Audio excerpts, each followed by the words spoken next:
마태복음 26장 69절. 베드로가 바깥들에 앉았더니 한 비자가 나와 가로되 너도 갈릴리 사람 예수와 함께 있었도다 하거늘 베드로가 모든 사람 앞에서 부인하여 가로되 나는 네 말하는 것이 무엇인지 알지 못하겠노라. 오늘은 제 한쪽 가로 4번 가치관의 현실 적용 문제.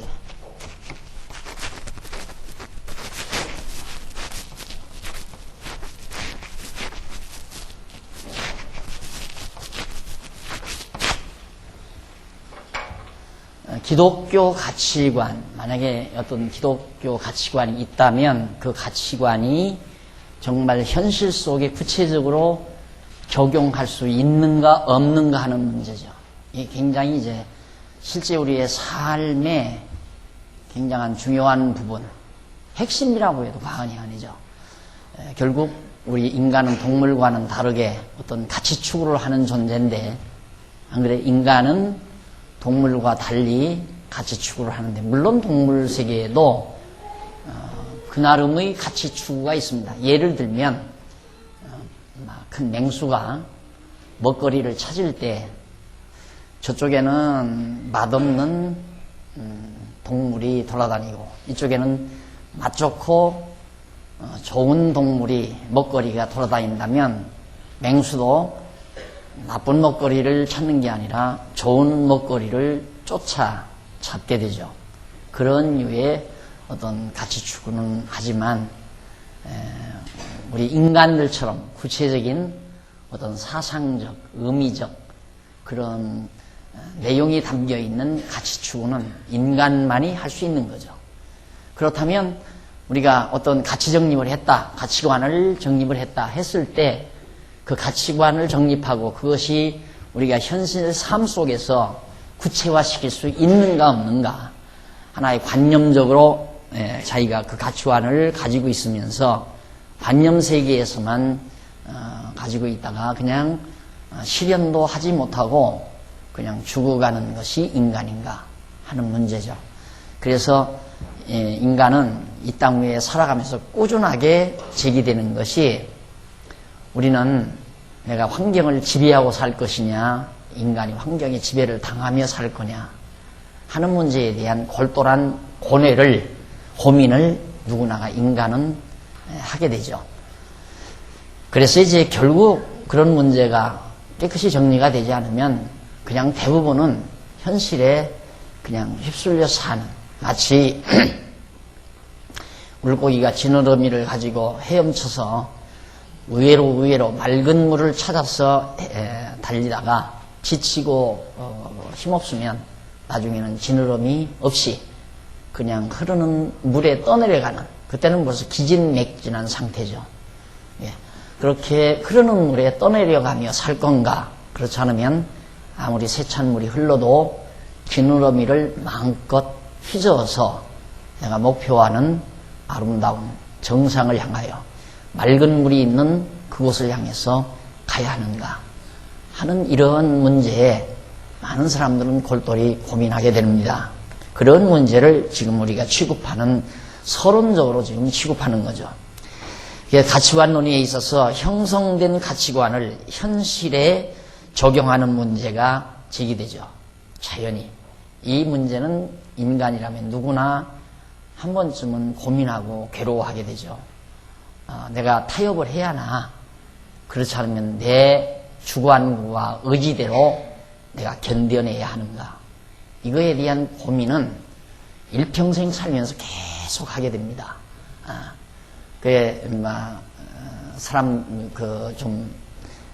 앞장서서 지도자로서 살아가는 사람들은 이제 현실에 타협하지 아니하면 내가 당장 내 위치가 위태롭고, 또 현실에 타협하자니 내가 가진 내 나름의 어떤 가치관이 흔들려 버리고, 그래서 고민하게 되고 그걸 타개하기 위해서 온갖 몸부림을 치는 것이 뜻있는 자들의 삶의 모습입니다. 그런데 이에 대한 견해는 계속적으로 변모하는 현실은 계속 변해가잖아요. 현실은 자꾸 바뀌어져 가는데 내 가치만 변하지 않는다? 현실은 자꾸 변해가는데 내가 가지고 있는 가치관을 그대로 고수한다? 이건 참 힘든 일이죠. 너무너무 힘들고 고달픈 일입니다. 외로운 일이고.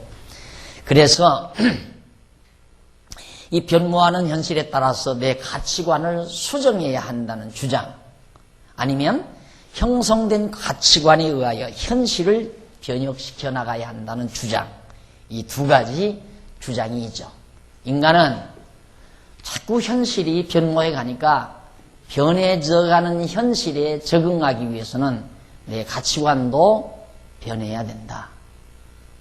아니면 아무리 현실이 변하더라도 내가 가지고 있는 이 가치관을 가지고 현실 자체를 변혁시켜야 한다 하는 이 두 가지 사가 아주 맞서게 되는 거죠. 그래서 현실에 적응하는 사람은 타협을 잘해요.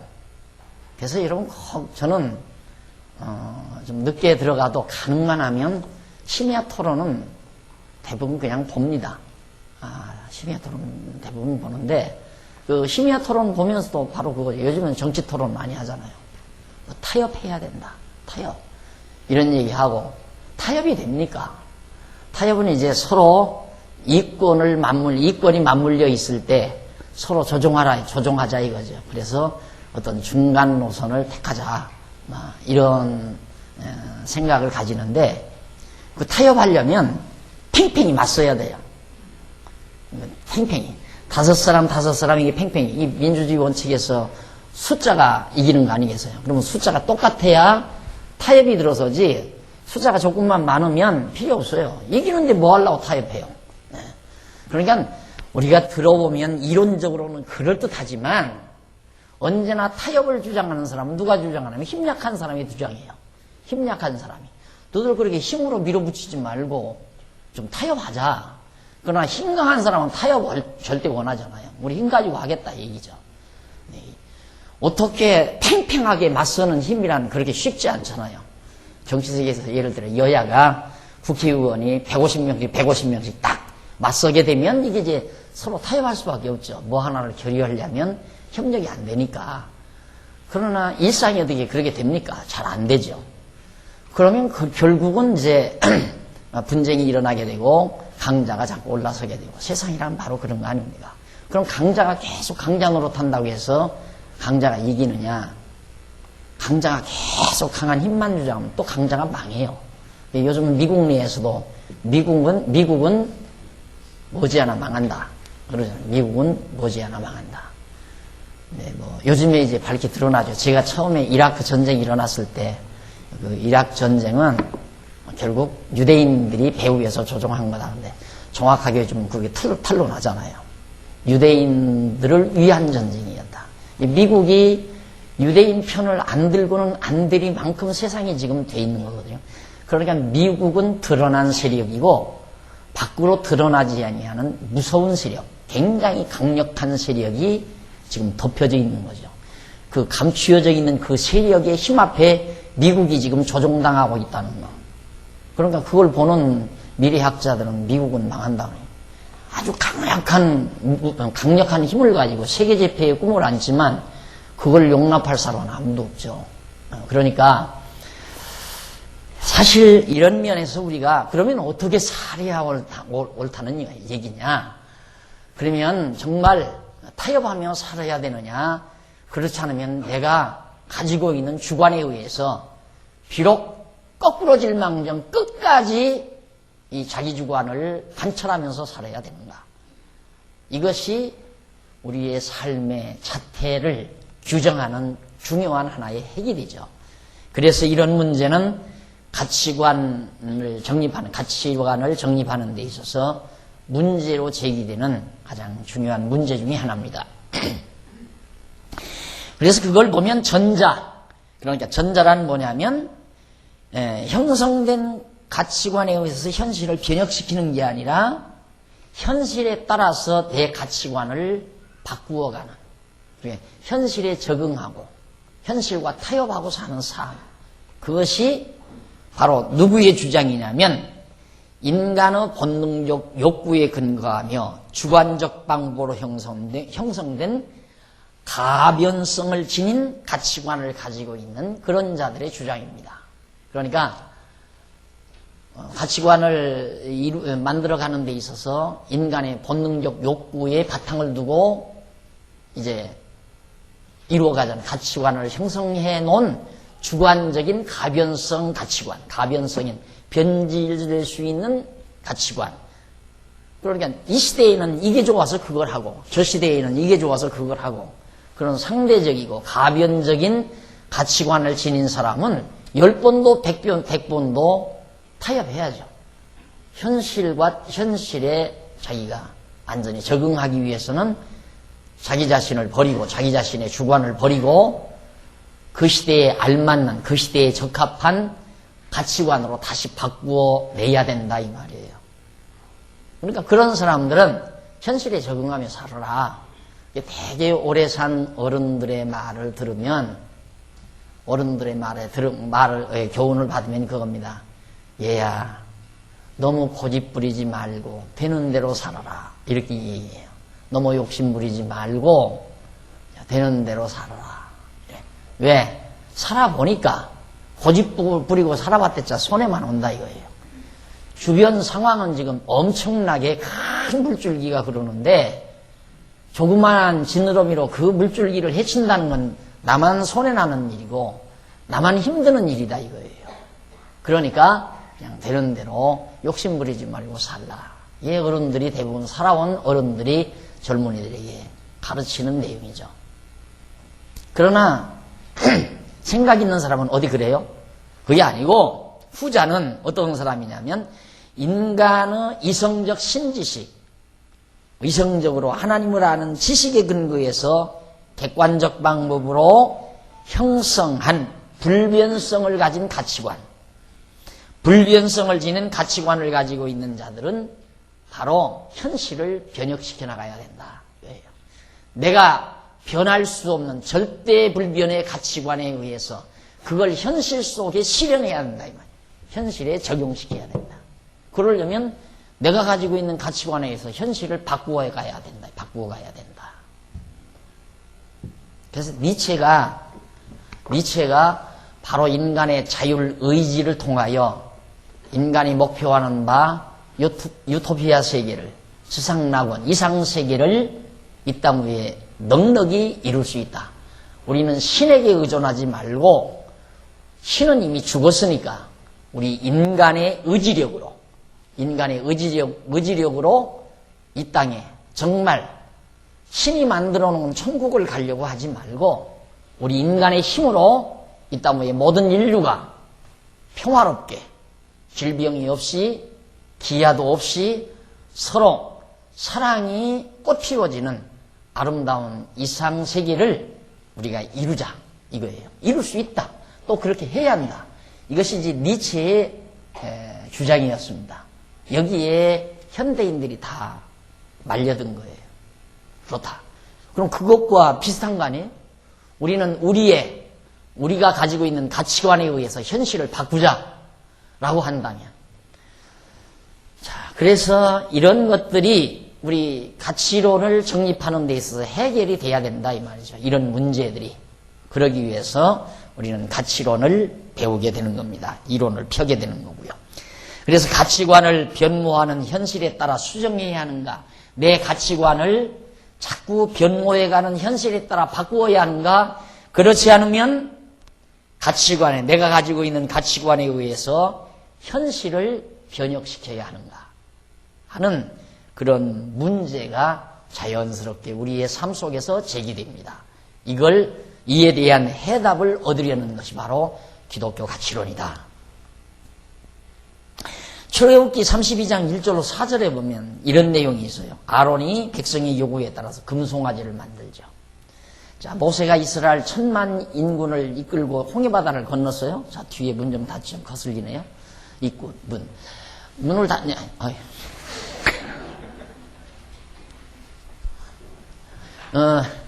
1000만 이스라엘 백성들을 거느리고 쫙 이제 홍해바다를 건넜는데 시내산에 도달했잖아요. 하나님께서 모세를 불러가지고 시내산에 올라갔어요. 모세는 지금 시내산에서 올라가가지고 십계명을 받고 있는 겁니다. 나 외에 다른 신을 섬기지 말라. 다른 신을 만들지 말라.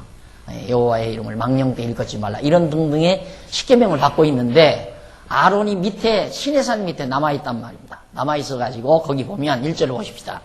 백성이 모세가 산에 내려오미 더딤을 보고 모여 아론에게 이르되 가로되 일어나라. 우리를 인도할 신을 우리를 위하여 만들라. 이 모세 곧 우리를 애굽 땅에서 인도하여 낸 사람은 어찌 되었는지 알지 못함이라.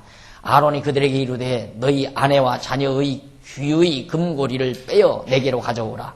모든 백성이 그 귀에서 금고리를 빼어 아론에게 가져오매 아론이 그들의 손에서 그 고리를 받아 부어서 각도로 새겨 송아지 형상을 만드니 그들이 말하되 이스라엘아 이는 너희를 애굽 땅에서 인도하여 낸 너희 신이로라 하는지라.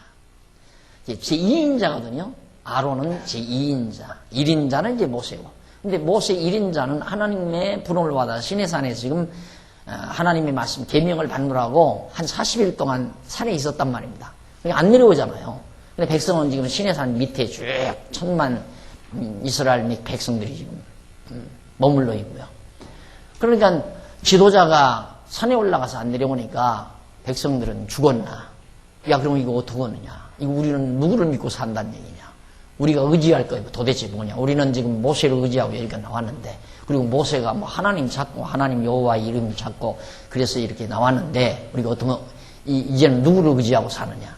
그래가지고 불평불만을 하고 모든 민중이 천만에 가까운 이스라엘 백성들이 불만이 하늘로 치솟습니다. 여기에서 제2인자인 아론이 겁에 질린 거예요. 야, 이 무리가 만약에 노를 말하게 된다면 당장 돌에 맞아 죽을 수밖에 없고 이 무리들의 틈바구니 속에서 자기는 어떻게 옹신할 수가 없는 그런 두려움에 처하게 된 거죠. 그때 아론에게 바로 생각이 돌아갑니다. 왜?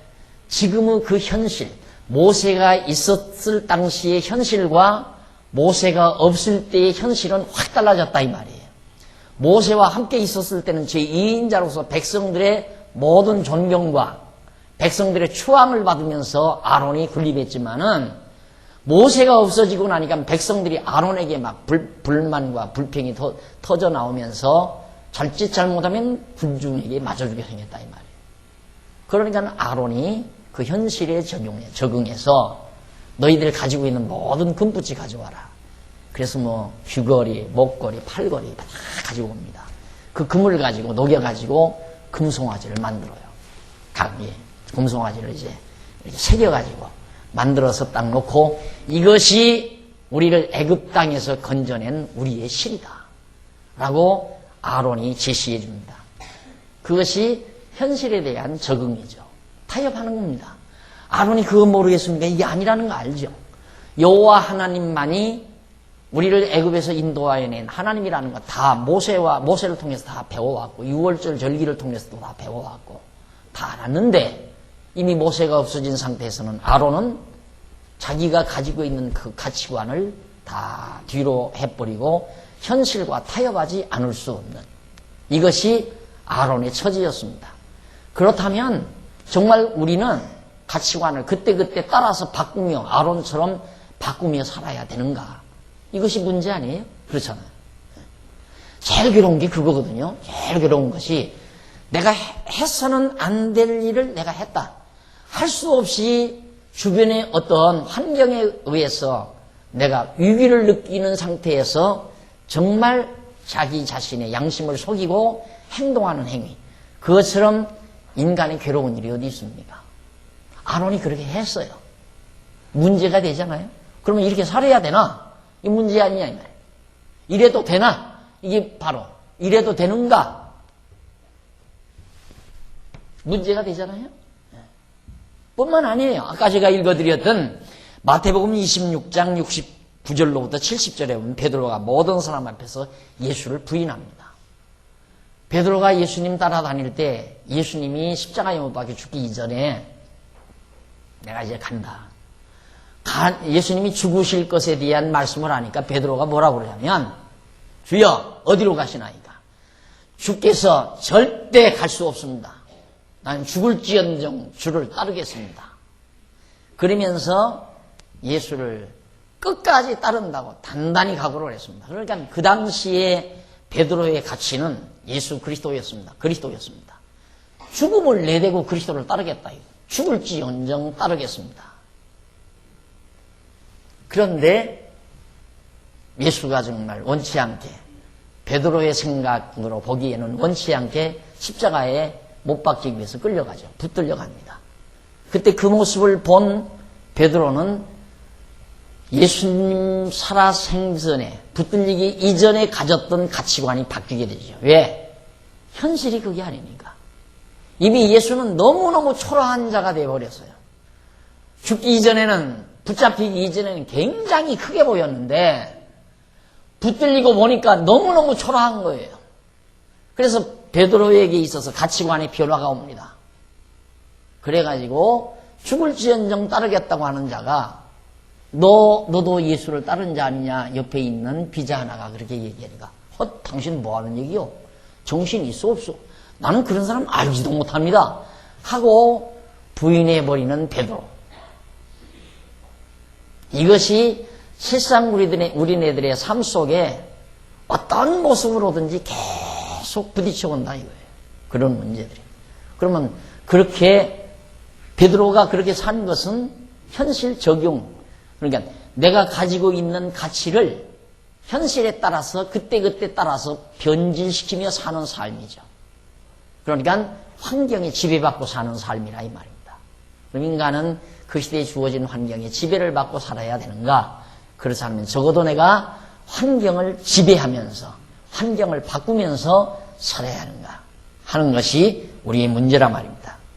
또 뿐만 아니라 갈라디아 2장 12절로 13절에 보면 바나바가 게바의 외식에 미혹이 되는 장면을 여기에서 보게 됩니다.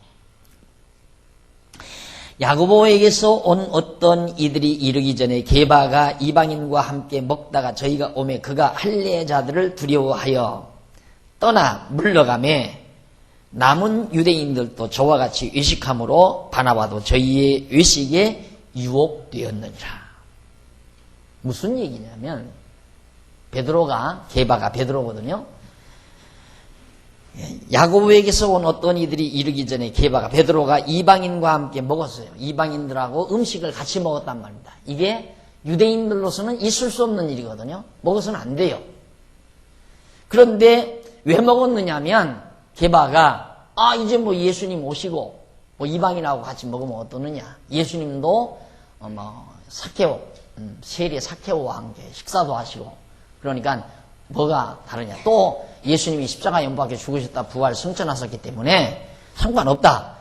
그래서 사도행 갈라디아서에서 이제 그 내용이 나오는데 베드로가 그처럼 이방인들과 함께 밥을 먹는 것은 그가 가지고 있는 가치관에 의해서 먹은 거예요. 이제 먹으면 어떠냐. 상관없다 이거죠.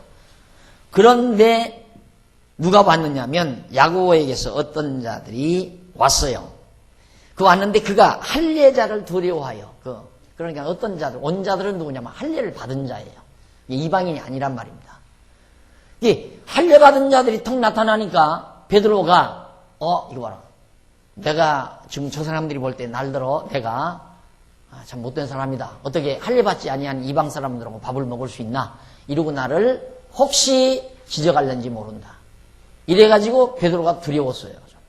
그래가지고 그 이방인들 할례 받지 아니한 사람들하고 식사를 같이 아니한 것처럼 얼른 태도를 바꾼 거예요. 입 딱 씻어버리고. 비겁한 거죠. 순간 종합적으로 얘기하면 비겁하다고 우리들이 말할 수 있지만 그건 베드로의 가치관의 흔들림이죠. 그렇잖아요. 이방인과 같이 먹어도 된다고 하는 확고한 어떤 가치를 그가 지니고 있다면 할례자들이 와서 보든 말든 무슨 상관이 있어요.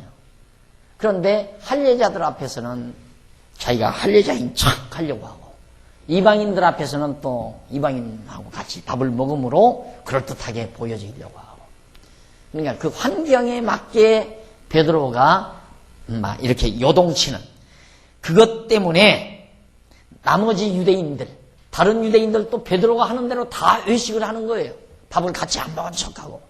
그 전까지는 이방인들하고 같이 식사를 했는데, 그만 야고보에게서 온 그런 할례받은 자들이 딱 도착하니까 얼른 수저놓고 밥 같이 안 먹은 것처럼 위선했다 이 말이에요. 외식을 했다.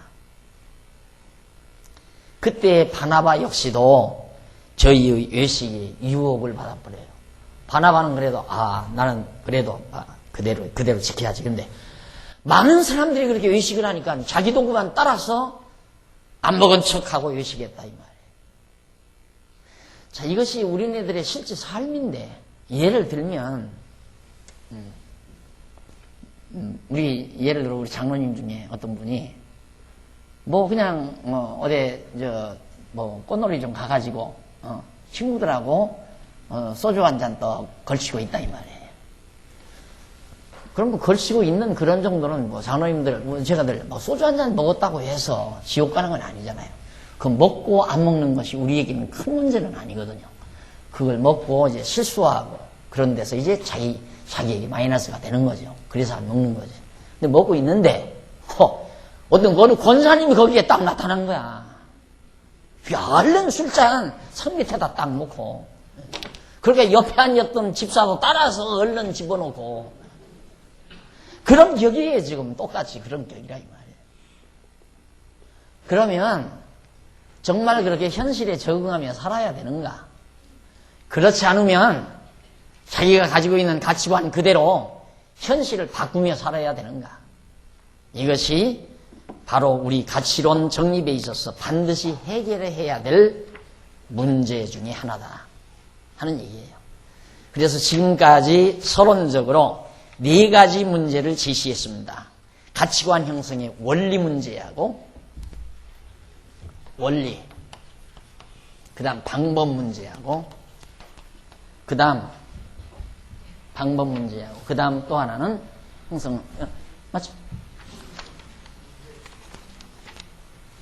가치관 성질 문제하고.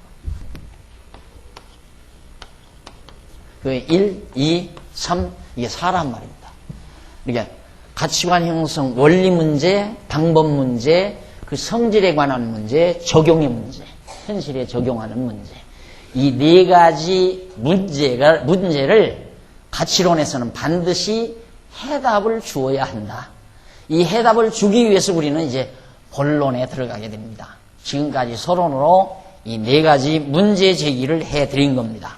그럼 넘어가서 오늘 본론에 근접합니다. 접근하는데 24페이지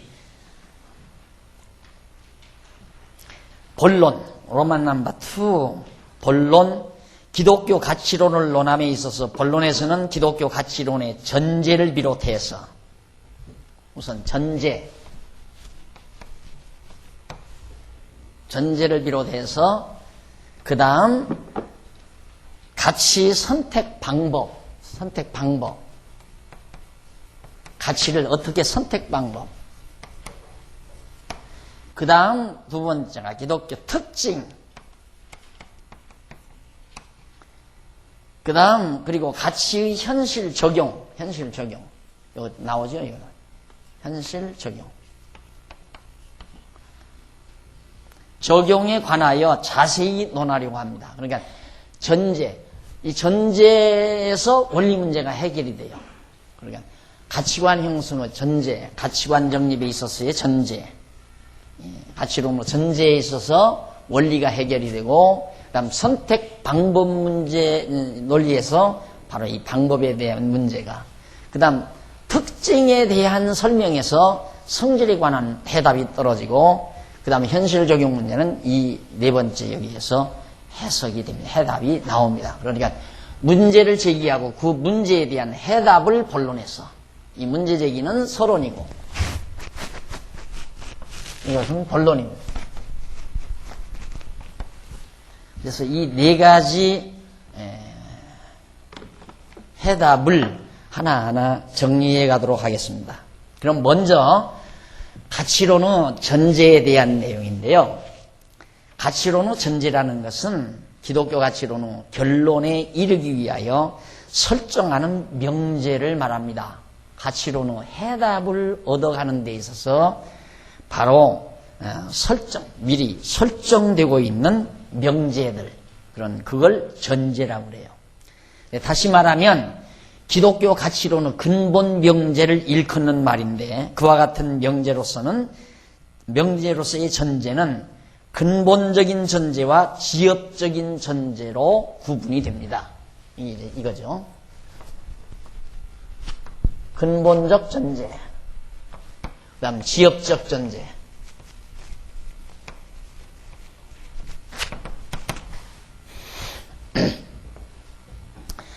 그러니까 이 가치론에 대한 결론, 해답이죠. 이 문제제기에 대한 해답을 얻어가는 데 있어서 설정하는 하나의 명제들을 전제라고 그러는데, 그 가운데 이제 그 전제 중에 근본적인 전제는 뭔가? 한쪽 가로 1번 나오죠? 근본적인 전제는, 기독교 가치론의 근본적인 전제는 신관입니다. 신관. 신관. 그러니까 우리가 가치관을 형성하는 데 있어서, 가치관을 우리가 설정하는 데 있어서, 형성하는 데 있어서 내가 먼저 앞서 반드시 해결되어야 될 중요한 명제가 뭐냐면 신관이다, 이 말이에요. 예, 지난번에도 제가 말씀드렸잖아요. 모든 이론의 출발점은 신관에 달려 있어요. 무신론으로부터 출발하느냐, 유신론으로부터 출발하느냐, 모든 이론이. 그러니까 모든 이론이 어디서부터 출발되어야 되느냐? 나는 하나님이 있다, 하나님이 없다. 이 두 가지 근본 명제로부터, 그 신관으로부터 생각이 출발돼야 된다. 이론의 초점이 출발돼야 된다. 그래서 신관은 매우 중요한 거다, 이거죠. 그래서 기독교 가치론을 설정하는 데 있어서, 정립하는 데 있어서 그 가치론의 전제는, 근본적인 전제가 바로 신관이다. 신에 대한 구체적인 자기 이론과 자기의 견해가 아주 분명하고 뚜렷하지 아니하면 가치관도 희미하고 가치관이 힘이 또 없고 확실하지 않고, 그렇게 되면 이제 자기의 삶이 항상 불분명해요. 그래서 왜 성격이 변죽 또는 성격도 있지만은 삶 자체도 변죽스러운 삶이 있어요. 이렇게 살았다 저렇게 살았다. 이 변죽스러운 삶이거든요. 성격도 변죽 또는 성격도 있고, 금방 삐졌다 좋아했다, 금방 삐졌다 좋아했다, 이게 이제 변죽을 떠는 건데, 생활 태도도 그렇게 변죽을 떠는 태도가 있다고 합니다. 그래서 자주 집안 분위기를 막 하루가 멀다 하기, 한 달이 멀다 하기 바꿔대고, 이사도 그냥 몇 년이 멀다 하고 이사 다니고, 어느 한 지역에 딱 안착해서 사는 게 아니라 늘 자기 생활 태도를 막 하고, 언제는 뭐 그림 그리는데 취미를 가졌다, 또 그거 때려쳐버리고 뭐 글을 쓰다가 뭐 서예를 하다가 또 그걸 때려쳐버리고 꽃꽂이를 했다가 또 그거 때려쳐버리고 뭐 운동을 다녔다가 수영을 다녔다가, 이렇게 아주 늘 변화무쌍한 삶을 사는 거, 정함이 없는, 분명한 정돈되지 못한 그런 삶의 태도, 이런 게 많이 있죠. 그런데 왜 그러는가? 출발 자체가 분명치 않으니까. 출발 자체가 가치관을 정립하는 데 있어서 신관이 매우 중요한데, 하나님이 계신 것도 같고 안 계신 것도 같고, 이런 희미한 생각을 해가지고는 가치관도 희미할 수밖에 없는 거죠. 희미한 가치관이 힘이 있을 수가 없죠. 강할 수가 없다, 이 말이에요. 거기에서 힘이 나올 수가 없다. 그래서 신관은 분명해야 된다 하는 얘기입니다.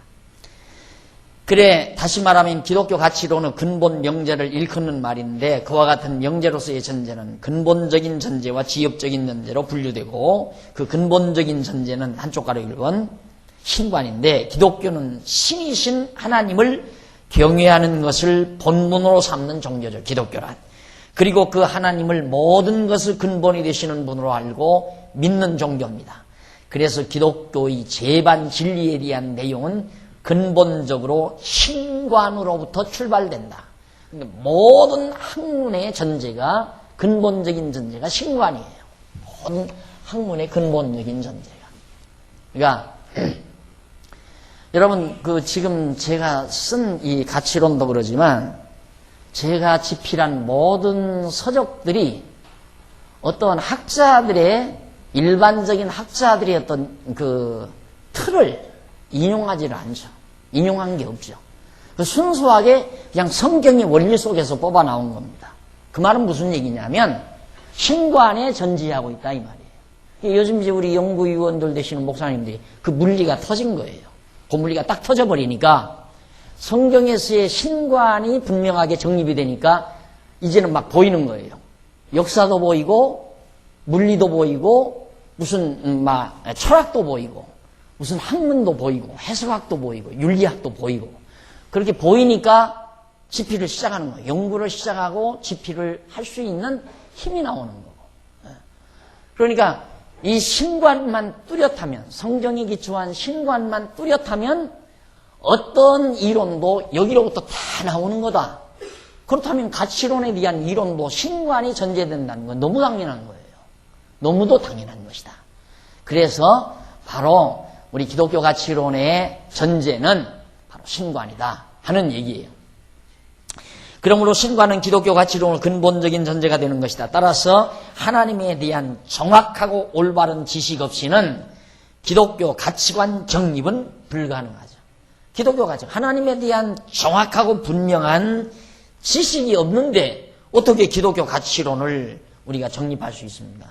그리고 잘못된 신관을 가지고 있으면 당연히 잘못된 가치관을 가지게 되는 거죠. 그래서 신관은 매우 중요하다.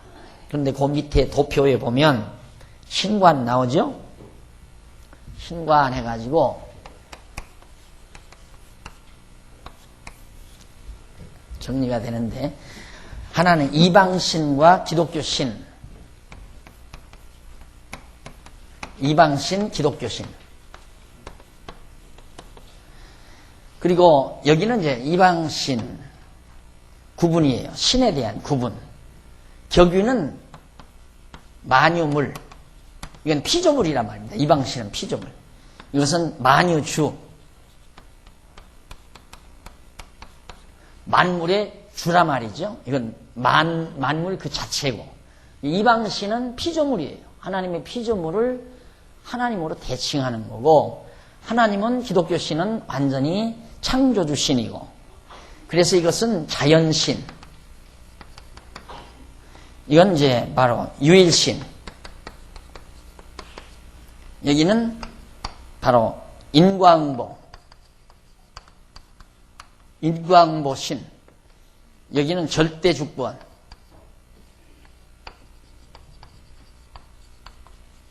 절대주권이다.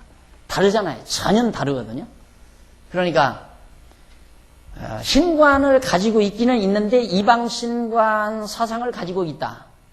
그럼 이방신관은 하나님의 피조물이기 때문에 그건 자연신론이죠. 데이즘이라고 해서 자연신론자들이 주장하는 건데, 요즘 이제 동양 철학에서도 이 바로 기, 이걸 모든 만물의 근원이라고 생각하잖아요. 모든 만물의 근원. 그래서 이제 보이지 않냐는 바로 신이다. 이걸 신이라고 생각을 해요. 이 동양 철학에서는 기를. 그런데 우리는 이 기는 하나님의 하나의 기운에 불과한 거죠. 하나님 존재에 의한, 하나님이 존재하시기 때문에 거기서부터 나타나는 하나의 힘의 현상, 그걸 기라고 우리들은 보는 거거든요. 그러니까 완전히 그건 만유물, 자연신 아니에요. 그들은 모든 물체라는 것이, 이 땅에 있는 모든 물체가 다 기에 뭉치니까, 지금 이것도 생기가 있잖아요. 살아있잖아요. 그래서 이 목신이라는 게, 나무 목자 써가지고 나무에도 신이 있다. 돌, 석신, 바다, 물, 수신, 산에도 산신, 다 신이에요. 그러니까 그런 만유물을 신으로 생각하는 그들은 바로 인과응보 사상을 가지고 있어요. 내가 잘하면 그 원인에 의해서 보응을 받는다. 잘못하면. 그래서 인과응보, 원인에 의해서 결과가 나타난다. 보응을 받는다. 내가 잘하면 복 받고 잘못하면 벌을 받는다. 화를 입는다. 이런 인과응보 사상을 가지게 된다 이 말이죠. 그러나 기독교신은 그게 아니라 만유주, 완전히 초월자이신 하나님이 오직 한 분이신데 절대적인 주권을 가지고 있기 때문에 인과응보신이 아니다. 이 신은 당신의 정하신 뜻에 따라서 바로 이 계시세기를 주관하시고 섭리해 나가시는 것이다. 라는 그런 신관이 분명하게 정리가 돼야 된다. 우리 스스로가. 이것이 이제 성경에 의해서 바르게 정립이 돼야 된다. 근데 무신론자가 있잖아요. 이 무신론자는 아야 그건 완전히 자기 인간 본능적 욕구에 기초를 두고 가치관을 정하니까 그 사람은 뭐 뚜렷한 절대 가치가 없어요. 절대적인 가치가.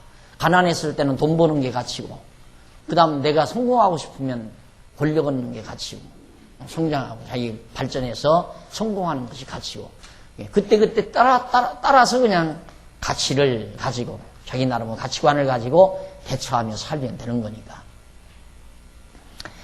자, 그런데 우리가 잠언서 9장 10절로 12절에 보면 여호와를 경외하는 것이 지혜의 근본이요 거룩하신 자를 아는 것이 명철이라고 나오는데 10절에 여호와를 경외하는 것이 지혜의 근본이요 거룩하신 자를 아는 것이 명철이니라. 나 지혜로 말미암아 네 날이 많아질 것이요 네 생명의 해가 더하리라. 네가 만일 지혜로우면 그 지혜가 네게 유익할 것이나 네가 만일 거만하면 너 홀로 해를 당하리라. 예. 여호와를 경외하는 것이 지혜의 근본이다. 이 결국 무슨 얘기냐면 지혜라고 하는 거. 동양 사상으로 말하자면 도통이라는 말이에요. 도통. 이 도가 통한다 이 말이거든요. 도통이라는 말은 인생 여정을 말하는 인생 여정. 먼 인류의 여정. 인류 전체 인류의 여정. 그러니까 역사 전체를 말하는 거죠. 이 말은 하나님의 섭리에 대한 통시적 시각, 통체적인 하나의 역사, 또 한 개인의 일생 여정, 이것들을, 이게 도거든요, 도. 도란 뭐냐면 이 길이에요, 이게. 살아가는 길, 그 여정. 여행을 할 때 내가 부산을 여행하려면 서울에 출발해서 부산까지 가는 길이 있잖아요. 고속도로 그 길. 길 따라서 갈면 부산에 가는 거거든요. 마찬가지로 인간이 여기서 출발을 해서 여기에 도착한다면 여기가 목적지 아니에요. 그럼 출발 지점과 도착 지점까지의 그 길, 이게 도란 말입니다. 이게 여정이고 이것이 바로 이 사실을, 이 길을 아는 걸 지혜라고 한다, 이 말이에요. 즉, 도가 통한 걸, 도를 전부 통한 걸. 이게 서울에서 부산까지의 길을 다 아는 사람은 편안하잖아요. 어디서 어디까지 간다는 거. 잘못 갈 리가 없고. 안 그래요? 대전쯤 가가지고 우측으로 갈까, 좌측으로 갈까. 대전 가가지고 우측으로 가면 목포나 광주나 목포에 도착하는 거고요. 순천이나. 아니면 좌측으로 가야 부산을 가는 거란 말입니다. 그런데 도통한 사람, 지혜가 있는 사람은 우측으로 갈 리가 없죠. 부산 가는데 왜 우측으로 가요? 대전 가서 좌측으로 빠져나가야죠. 그렇잖아요. 그렇게 지혜가 있는 사람은 인생을 성공적으로 목표에 도달하는 거고, 지혜가 없는 사람은 부산 가려고 잘못하면 여수나 순천에 도착한다. 그렇게 이해하시면 돼요. 그러면 이 지혜란 뭐냐? 여호와를 경외하는 것이 지혜의 근본, 가장 그 근본 뿌리다 이 말이에요. 여호와를 경외하려면 알아야 경외하죠. 오늘 재직회 시간에 잠깐 말씀드리는 것도 내 마음의 평강과 은혜가 넘치는 것은 하나님과 예수 그리스도를 알므로 은혜와 평강이 넘치기를 원한다. 베드로가 한 말이에요. 안다는 게 그만큼 중요하죠. 우리가 하나님 여호와를 모르면 여호와에 대한 경외심이 나옵니까? 예, 하나님 여호와의 신관, 하나님을 분명하게 잘 알아야, 이런 하나님을 알아야 이런 하나님이 바로 인류 역사를 어떻게 인도해 가시는가를 알게 되지요. 그렇잖아요. 그걸 알면 그걸 아는 것이 지혜라 이 말이에요. 그 하나님 경외한다면 그런 하나님을 아니까 경외하잖아요. 그러니까 여호와를 경외하는 것이 이 지혜의 근본이다. 도를 통하는 거다 이 말이에요. 인류 역사 모든 시작에서 끝까지를 다 파악하는 거고, 내 일생도, 내가 태어나서 죽는 날까지의 내 여정도, 여생도 다 알고 있다 이 말이죠. 그걸 알게 된다. 그래야 그게 지혜 아니에요? 그 지혜 있는 사람이 살아가다가 왜 부산 간다면서 우측으로 가느냐 이 말이에요. 좌측으로 가지. 그렇잖아요. 지혜가 있으면. 그러니까 내가 일생 지금 한 살에서부터 예를 들어 뭐 70살이나 80살 산다 하십시다. 살다가 한 30살쯤 살다가 내가 갈 길을 너무도 분명히 하는데 목표는 여긴데 한 30대쯤 가다가 왜 처지느냐 이 말이에요. 무엇 때문에? 지혜가 없으니까 처진다. 이 지혜가 없으니까. 이걸 소위 가치관이 바뀌었다라고 설명될 수 있잖아요. 이 사람은 가치관이 바뀌었다. 여기 가는 것보다 여기 가는 게 좋을 것 같으니까 간 거다 그 말이에요. 그래서 여호와를 경외하는 것이 지혜의 근본. 그러므로 신과는 매우 중요하다. 하나님을 안다는 것이. 제가 주일날마다 자꾸 여기에서 하나님의 존재와 그의 속성, 예수가 그리스도이심을 통하여 그의 존재와 속성을 계속 여러분들에게 확인시켜드리는 이유는 이거예요. 도통하고 사시라 이 말이에요. 우리 성경말로 지혜 얻고 살라 이 말이죠. 지혜 얻으면 가치관은 저절로 세워지는 거 아니에요? 지혜를 얻으면 하나님께서 예를 들어 나를 여기서 출발시켜서 인도로 데려가려고 한다. 안다 이 말이에요. 하나님께서 왜 나를 이 땅 위에 보내셨는가? 인도로 인도하기 위해서 보내셨다. 그렇다면 인도하시는 그 길 따라서 살면 평탄한 거예요. 거기가 내 가치관이 여기 응집되는 것이고. 그러니까 그 가치관 따라서 살면 그게 마지막 다 살고 나서도 후회도 없고 성공한 삶이고 달려갈 길을 다 달리고 또 싸울 싸움을 선한 싸움을 다 싸웠다. 목표에 나는 도달했다 이 말이 바울이 말한 거죠. 바울이 나중에 알았잖아요. 바울은 처음에 나서 바리새파가 왔어요. 바리새파가 된 거예요. 됐다가 나중에 예수가 그리스도의 심을 깨닫고 제 궤도에 올라와서 지혜를 얻은 거예요. 그래서 결국 죽는 날 선한 싸움을 다 싸우고 달려갈 길을 다 달렸다 라고 고백한 거죠. 하나님을 모르면 신관이 정확하지 아니하면 내 가치관은 희미할 수밖에 없고 희미하기 때문에 때로는 내가 곁길로 간다. 때로는 금붙이 걷어서 우상도 만든다 이 말이에요. 아론이 애굽에서 출발할 때 하나님께서 가나안 땅으로 인도해 줄 것을 준다고 해서 출발했다 이 말입니다. 출발이.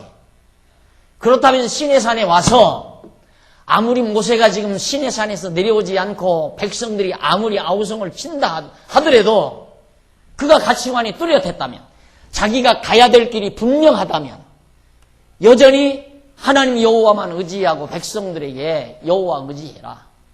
이제 모세 곧 내려온다. 하나님께서 우리를 인도해서 가나안 땅으로 약속의 땅으로 간다. 이러면서 가르쳐야 됐을 거 아니에요. 그런데 왜 금송아지를 만들어? 금송아지를 왜 만드느냐 이 말이에요. 지혜가 없으니까. 지혜가 없다는 말은 하나님에 대한 지식이 불확실하니까. 아 이거 큰일 나구나. 모세도 없고 모세에게 있을 때는 모세가 그런다고 해서 그런 줄 알았는데 야 이거 봐라. 이거 광야 얘기 나왔는데 우리가 어쩌란 얘기인가. 먹을 것도 없고 지금도 가나안 땅 가져가자면 거리도 너무너무 멀고 가는 길도 험한데 가다가 강도 때를 만나면 우리는 어떡하나. 온갖 근심 걱정 염려가 아론에게 밀려온 거죠. 그리고 백성들의 막 환호성이 두렵게 느껴진 거예요. 그러니까 가치관이 흔들리니까 금붙이 걷어서 금송아지 만들 수밖에 없잖아요. 그래서 성공적인 삶, 흔들리지 아니하는 삶. 이것은 하나님 지식에 의한 지혜에 있고 동양적용으로 도통하는 데 있다. 시편 136편 1절로 5절에 보면 모든 신위에 뛰어나신 하나님께 감사하라는 시가 나와요. 여호와께 감사하라. 그런 선하시며 그 인자하심이 영원함이로다. 모든 신 위에 뛰어나신 하나님께, 유일하신 하나님이죠. 이런 잡신, 이방신, 이런 자연신들에게 월등하게 초월되게 뛰어난 신 여호와 하나님이죠. 감사하라. 그 인자하심이 영원함이로다. 모든 주위에 뛰어나신 주께 감사하라. 그 인자하심이 영원함이로다. 홀로 큰 기사를 행하시는 이에게 감사하라. 그 인자하심이 영원함이로다. 지혜로 하늘을 지으신 이에게 감사하라. 그 인자하심이 영원함이로다. 인자함.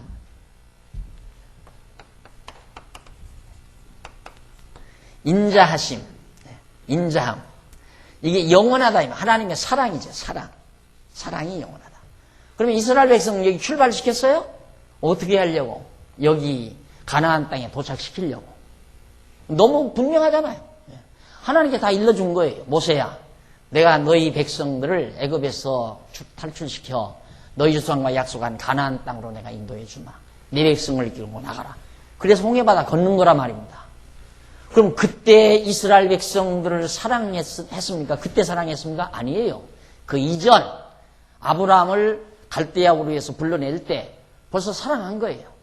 택한 백성 이스라엘을 사랑해서 아브라함에게 네 자손 애굽에 가서 종로로 타다가 이 가나안 땅에 와서 큰 민족이 이루고 나라를 세워 다스리게 주겠다. 사랑하는 백성들에게 언약하시고 그 사랑 지금 진행하는 거예요. 그게 건너왔어요.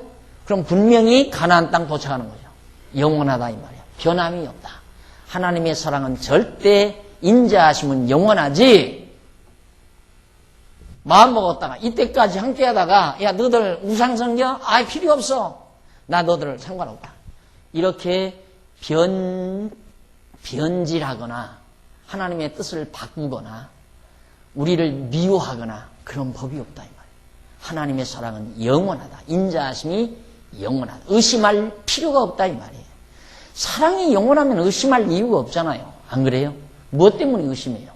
자녀들이 왜 부모를 의지합니까? 부모가 저희들을 사랑하는 사랑이 변함이 없다고 믿기 때문에 의심하는 거예요. 편안한 거예요. 그런데 만약에 아이들이 학교 갔다가 아이고 집에 가면 어머니 아버지가 마음 변하면 어떡하나? 공부하겠어요? 못하죠. 어머니 아버지가 아침에는 밥 해줬지만 저녁에 마음 변해가지고 밥도 안 주고 잠도 안 재워주면 어떡하나? 이렇게 의심한다면 어떻게 세상을 살겠느냐 아이들이. 아이들이 마음 편안하게 사는 것은 우리 어머니 아버지 우리 사랑하는 거 안 변해. 알기 때문에 그런다 이 말이죠. 마찬가지로 오늘 우리도 그런 하나님만 분명히 안다면 왜 어머니 아버지 계신 곳으로 가지? 어머니 아버지가 또 원하는 곳을 향해서 가지? 어머니 아버지가 원치 않는 곳으로 왜 가출을 하겠느냐 이 말이에요. 가만히 어머니 아버지 하는 거 보니까 만날 노름이나 하고 싸움이나 하고 술바지나 하고 살림은 영 엉망이고 집을 재편먹고 그러니까 아이들이 아이고 저 아버지 어머니 아버지 믿었다가는 내 신세 꼴이 아니다. 차라리 그냥 가출해버리자. 그래서 아이들이 어머니 아버지 따르지 않고 그냥 가출해버리는 이유. 똑같은 이유죠. 그래서 여호와 하나님을 올바로 영원히 변함없으신 사랑의 하나님을 우리가 알고 있다면 그 하나님께 감사하라. 왜? 그 인자하심이 변함없이 영원하기 때문에.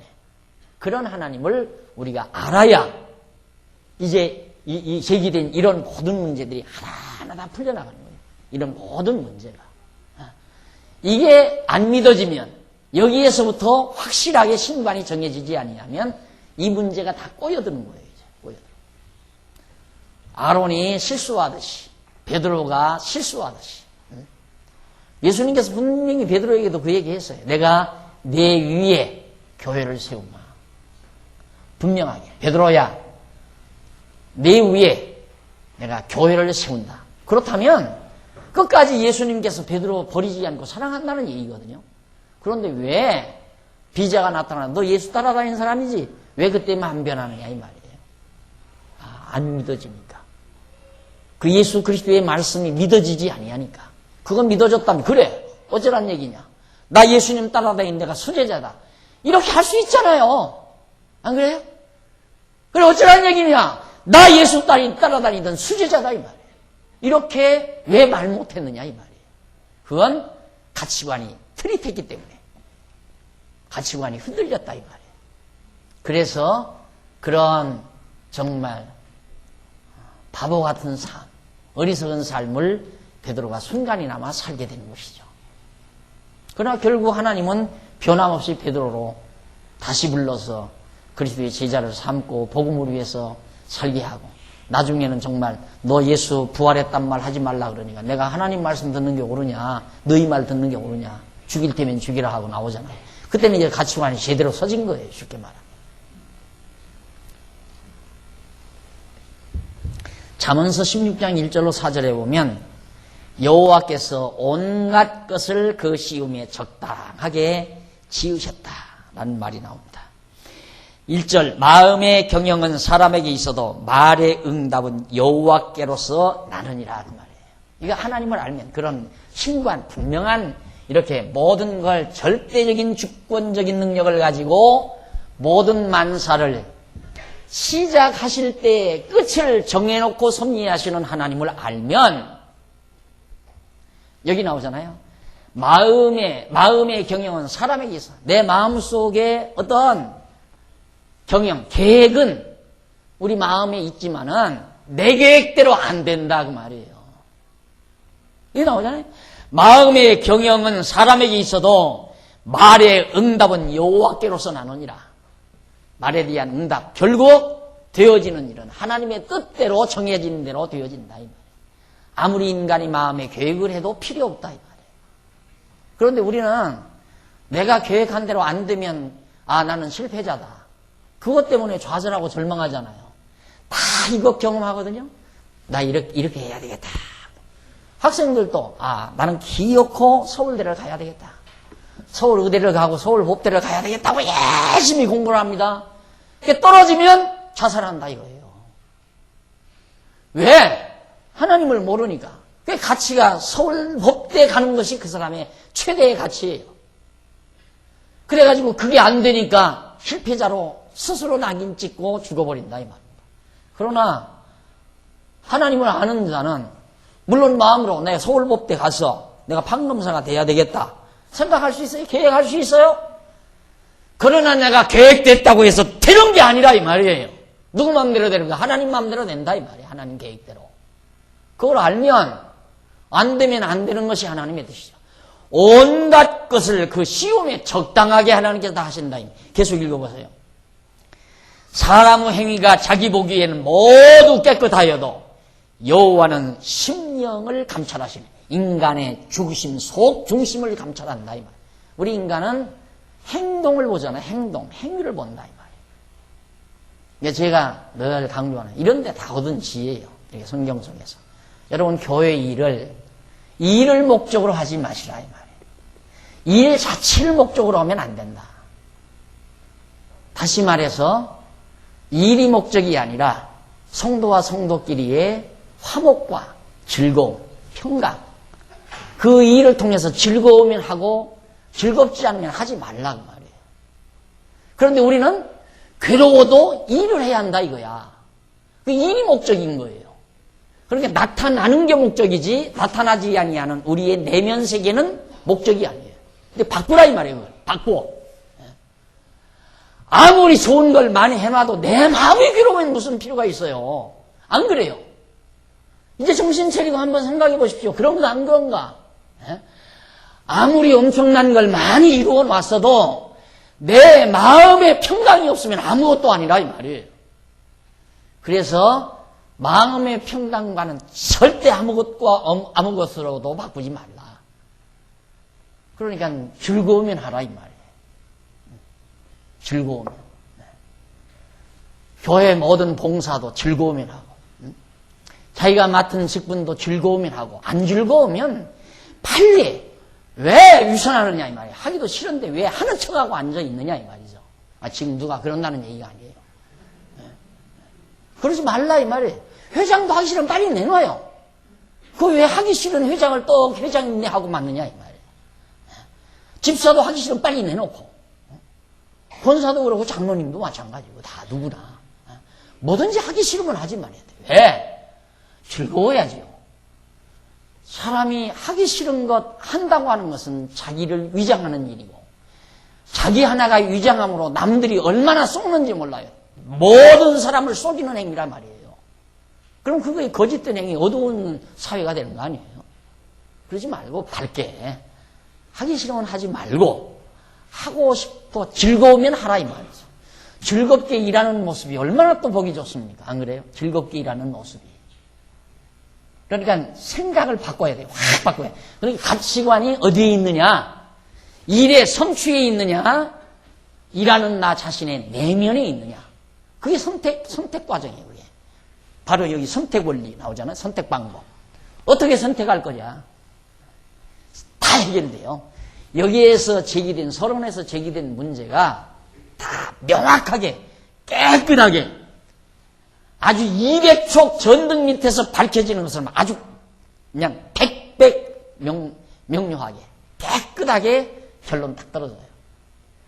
그래야 마음이 편안하잖아요. 갈팡질팡 할 필요도 없고. 그래서 마음의 경영은 사람에게 있어도 말의 응답은 여호와께로서 나느니라. 사람의 행위가 자기 보기에는 아주 모두 깨끗해요. 그러나 하나님은 행동한 그 자체를 보는 게 아니에요. 어느 집사님이 교회 와서 얼마 몇 시간 봉사하고 뭐 며칠 봉사하고 열심히 땀 흘렸다. 사람은 외모로 나타난 그것밖에 볼 수가 없죠. 왜? 신이 아니니까. 신이 아니니까. 그러니까 교회도 오기 싫으면 오지 말라는 이유가, 오기 싫은데 공연이 오면 교족부에 출석했다고 체크될 거 아니에요. 안 그래요? 그래요. 오기 싫은데 온 사람도 출석했다라고 교족부에 체크되고, 또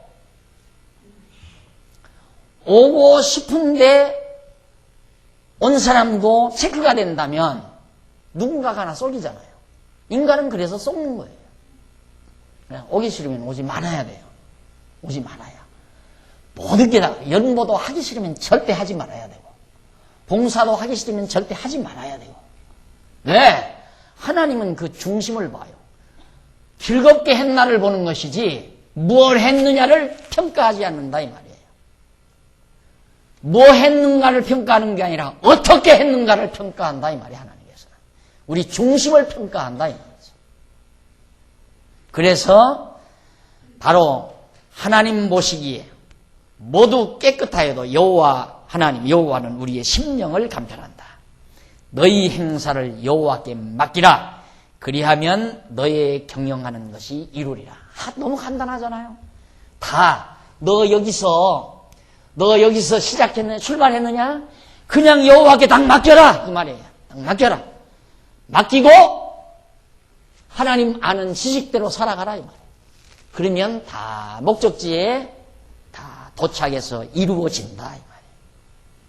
여호와께 맡기라. 그리하면 너의 경영하는 것이 다 이루어진다. 소위 속된 말로 성공 비결. 어떻게 하면 성공할 수 있나? 맡기면 돼요. 왜? 하나님의 뜻과 하나님을 모르고 자기 본능적 욕구에 의해서, 자기 본능적 욕구에 의해서 동창회 나갔다가 친구가 55평짜리 아파트에 사는 걸 보고 기가 꺾여서 들어와가지고 그 다음부터 어떻게든지 무엇을 해서라도 나도 20평 아파트에서 빨리 55평으로 옮겨가야 되겠다고 계획을 짜가지고 그 계획을 이루려고 노력하고 산다면 그건 아니다 이 말이에요. 왜? 그건 본능적 욕구로부터 자기가 하려고 하는 계획을 짰기 때문에. 어디에서 짜야 되는가? 하나님을 아는 올바른 이런 기독교 신, 성경이 말하는 하나님을 알고 있는 그 지식의 기초 위에서 경영을 해야죠. 계획을 해야죠. 자기 삶을 계획을 해야죠. 그러면 이루게 돼 있어요. 반드시. 실패할 이유도 없고 실패라고 생각할 이유도 없고 실패라는 없으니까 하나님을 아는 자에게는 실패라는 없어요. 네, 한번 우리 실제 문제니까 한마디 얘기합시다. 저는 애당초부터 자꾸만 젊은 세대들이 이거 뭐 땅을 사야 돼. 저는 나이가 그래도 좀 든 편이기 때문에 땅을 더 많이 사는 거다. 내가 원래 교회 재산 많이 늘어나는 거 원래 반대했잖아요. 그러니까 그거보다는 지금 현재 되어진 이 불편함, 교육관이 좀 모자라고 아이들 놀이터도 모자라고 그렇게 해서 지하 공사를 하고 위에 한층 더 이렇게 올려서 그걸 생각을 했어요. 그런데 모두가 다 그쪽으로 땅을 사자는 데 돌아가가지고 그렇다면 저 땅을 다 살 수는 없고 처음에 없고 내가 볼 때 저쪽 앞에 땅 지금 산 땅이에요. 저것부터 그냥 사놨으면 좋겠다. 그런데 그대로 됐잖아요. 앞에 땅 400평만 사는 거예요. 가운데 600평은 안 사고. 그런데 온 성도들은 왜 땅을 그렇게 사느냐 이거야. 앞에 땅을 사야지 왜 쓸모없는 땅 저쪽 건너편에 사놨느냐. 근데 이 땅 판다고 하면 또 안 파는 거예요. 그러니까 나는 자꾸 돈 갖다 갚아버리십시오. 안 파는데 뭐로 자꾸 살라고 하느냐 이거야. 내가 그렇게 생각하는 이유는 뭐냐면 저 땅이 다음 세대 우리 젊은 세대들이 써야 될 땅으로 하나님께서 딱 정해놨다면 저 언제 팔아도 우리한테 팔게 돼 있어요. 그러니까 그때 사자 이 말이야.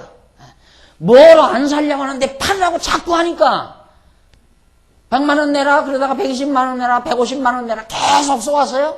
그러다가 이제 180만 원 내라 그 다음 200만 원 내라 200만 원 내라고 해서 가서 살라고 하면 또 250만 원 내라고 그래요.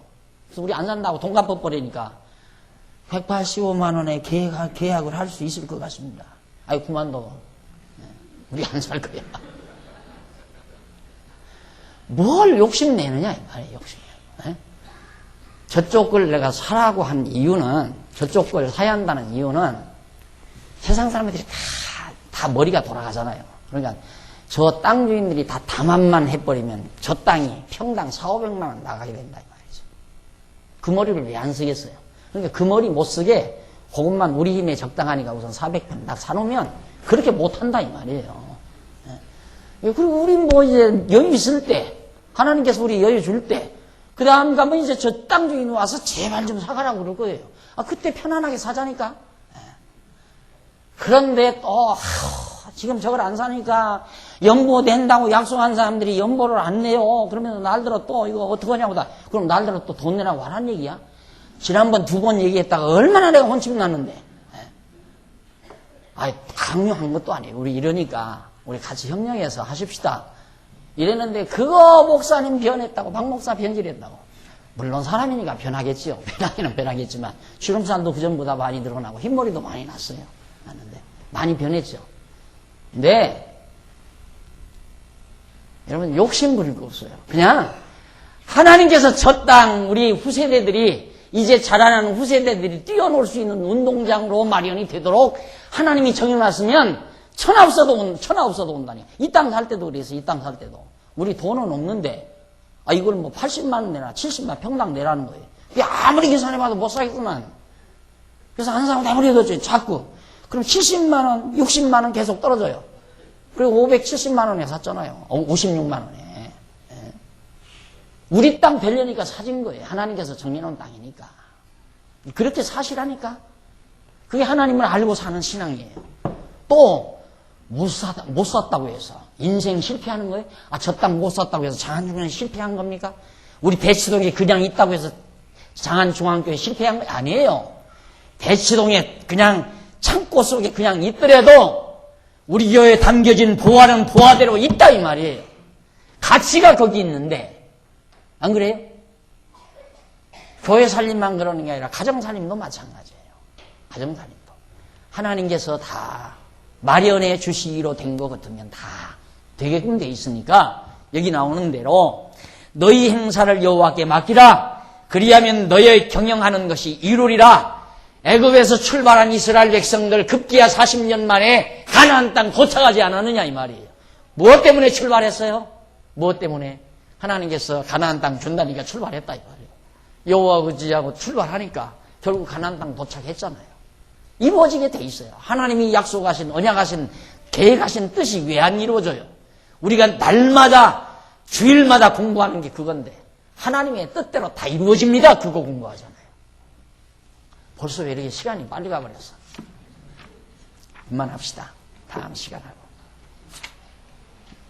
다음 시간 그 성경구절 조금 밑에 정리하고 그다음 지역적인 전제, 지역적 전제 이거에 대해서 계속 기도하십시다. 자비로우신 아버지 하나님, 은혜와 사랑을 감사드립니다. 살아계셔서 우리의 삶을 주관하시고 일거수일투족 우리의 삶의 여정을 정해놓으시고 인도해 가시는 하나님 확실히 믿습니다. 목자가 양무리들을 아름다운 초장을 마련해 놓고 인도해 가듯이 우리를 하나님의 정하신 뜻, 하나님께서 계획하신 방향대로 우리를 인도해 간다는 사실, 바로 지혜를 우리를 얻게 하심을 진심으로 감사합니다. 여호와를 아는 것이 지혜의 근본이오니 여호와 하나님 알고 경외하는 믿음의 사람들로 지혜를 얻고 살아가는 우리 모든 성도들이 되도록 역사하시옵소서. 예수님 이름으로 기도드립니다. 아멘.